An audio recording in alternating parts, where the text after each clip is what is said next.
If your district in Ohio is eliminated, would you consider moving to Washington?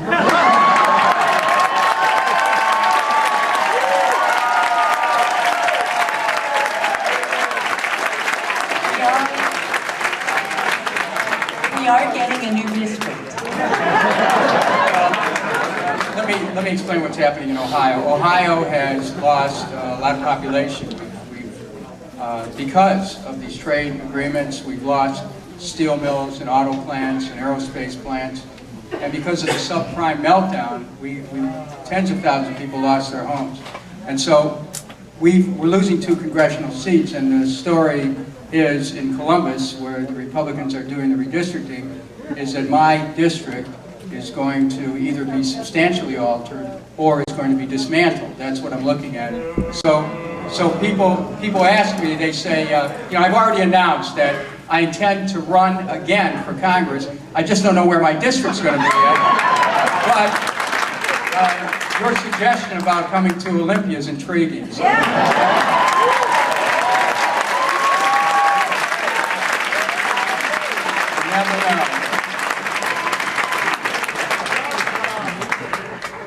How do we get Bush and Cheney to The Hague?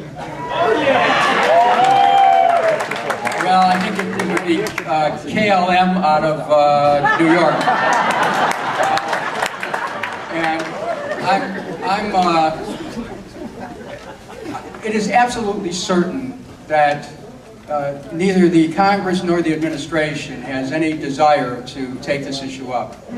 It's too bad, because that's where it ought to begin. But it may well be that some other state will do that. This issue, by the way, isn't going to go away.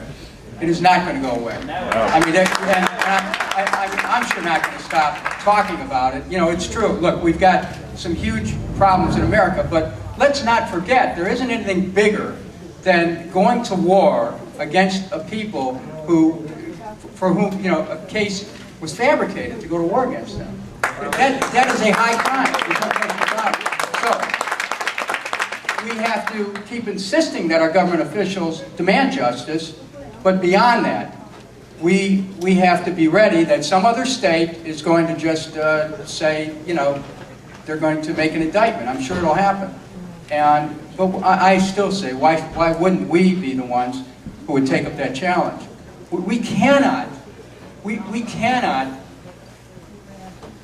permit this grave injustice that's been done to the people in Iraq. And for that matter, look, this war in Afghanistan, just yesterday, at least 65 people were fired upon by NATO forces, and they were killed, and people were saying, well, they got rid of a few insurgents too. You know, this thing about collateral damage. We have to watch, this administration, the Obama administration, should be on notice about their conduct of the war in Afghanistan. This isn't about Democrat or Republican. So, you know, it's something that we should never forget, and we need to demand accountability, and we need to do it in our forums here and abroad. Thank you. The war machine is very profitable for the rich and powerful. How do we counteract this until they evolve too? Well, you know, the same thing about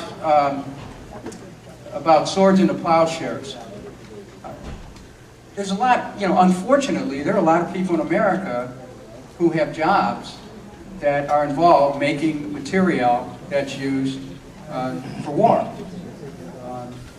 You know, when Elizabeth and I were visiting the Middle East 4 years ago, we saw cluster bombs that were in residential areas in South Lebanon, and they had written on them California. They're made in America, okay? A number of the shells that were dropped by the Israeli army on people in Lebanon came from the United States. We need to, we don't want to put people out of work, but we need to retool factories to make things other than weapons. And, you know, let's face it, and Stiglitz talks about this in his book, that when you make these bombs, I mean, they're really that a war machine is not a good investment. Actually, it's not labor intensive. One time it may have been, but it's not anymore. It's capital intensive. So you don't really create a lot of jobs, but you spend a lot of money. And it's destructive in the end because the damage it does to the people who are attacked and the damage it does to the people who do the attacking. So we really need to develop this thinking that says that we should turn our swords into plowshares. That's a movement. There's a movement there. And we have to look at these defense industries and say, look, we can take it in a different direction.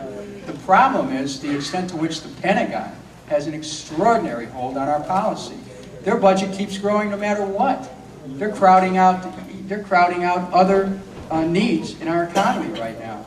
And they become a force unto themselves within the government. Now this is what General Eisenhower warned about when he gave his valedictory as president. He said, beware of the military-industrial complex. And there were people who thought when they first heard it, boy, this sounds conspiratorial. Well, Eisenhower knew what he was talking about because people who worked with him went into the industry. And you know, there are things that we can do to develop our economy, but if our economy becomes increasingly reliant on creating agencies of debt, we're all in trouble. This is, you know, we're consuming ourselves. So this is about, we want to survive. That's the way we survive, is to stop waging war. And we want to stop waging war, we're going to stop having to make these instruments of war. And if we're going to stop making the instruments of war, then the people who are doing that right now have to have other kinds of work. We should be able to do that. We have enormous, marvelous technological capabilities to do that. It's called technology for peace, and it's time.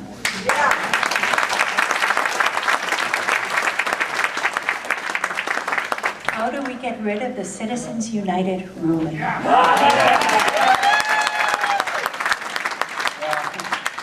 Supreme Court is very congenial to corporations, as we know. And I think it was 1899, that Santa Clara County case, where they ruled that corporations are people. Corporations are people. Okay.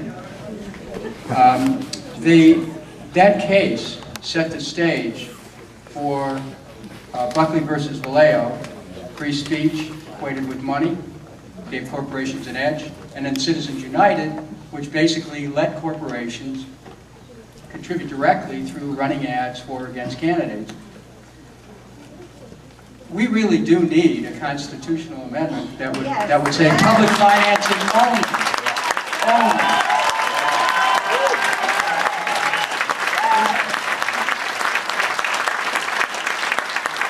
If you have public financing, you have public ownership of the political process.